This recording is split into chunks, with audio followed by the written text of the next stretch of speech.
How in the world is Bill Belichick not a first ballot Hall of Fame?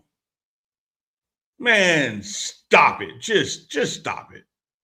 We done completely lost the plot as a football society. You mean to tell me Bill Belichick, the coldest tactician this league has ever seen, the man who turned football into a weekly chess match where everybody else was playing checkers with missing pieces, he got to wait? Wait on who? Wait behind what resume? Come on, man. That's disrespect wrapped in amnesia. This ain't the hall of feelings. This ain't the hall of Twitter timelines. This ain't the hall of how you looked your last 2 years. This is the Pro Football Hall of Fame. And Bill Belichick didn't just enter the league, he reprogrammed it. Let's talk facts before emotions get involved.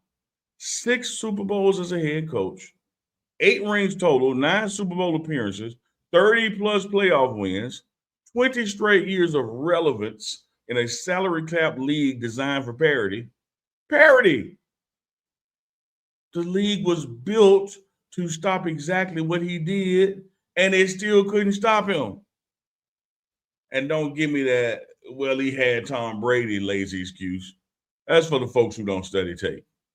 But here's the part casuals never want to talk about when it comes to Bill. Bill Belichick won every possible way. He won with defense first teams, ball control teams, shotgun spread teams, 2 tight end mismatches, running backs off the street, wide receivers you just met yesterday. He won games 24-21, 13-9, 45-7, 17-14 in a blizzard where other coaches forgot what cold weather felt like. Every single week, this entire philosophy was simple and diabolical. I'm taking away what you do best, and I don't care what's left. And coaches hated that man for it. Quarterbacks looked pedestrian. Star receivers disappeared. All-pro running backs turned into spectators. You didn't lose because your guys were bad. You lost because Bill knew where you were going before you did.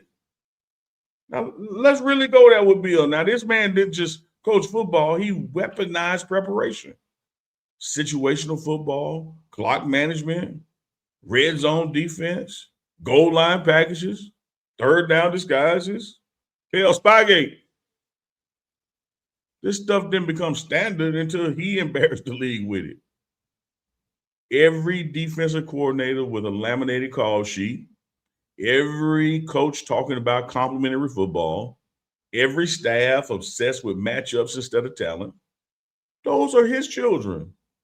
And now, because the ending wasn't cinematic, because he didn't ride off with violins playing and confetti falling, now y'all want to revise the resume? Man, that ain't how greatness works. Greatness ain't canceled because Father Time finally collects. Greatness ain't revoked because the rebuild got ugly. If that's the standard, then football better go apologize to Don Shula, Vince Lombardi, Tom Landry, George Halas, every legend who didn't leave on the perfect note. You don't judge a career by the last chapter. You judge it by the entire damn book. And Bill Belichick wrote an encyclopedia.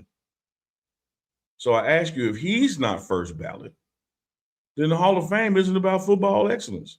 It's about comfort, about narratives, about vibes. And man, I'll say it plainly. If Bill Belichick has to wait to get in, then the Hall of Fame needs to check its own credentials. Because when you talk about dominance, innovation, longevity, impact, can you tell the story of football without mentioning this person? There's no line. There's no debate. There's no hesitation. First ballot, automatic, stamp it. That's Bill Belichick, man. How does he not get in on the first ballot?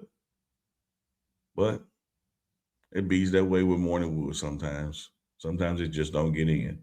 And if you don't agree, you just don't know ball. We catch y'all next time on the Morning Wood.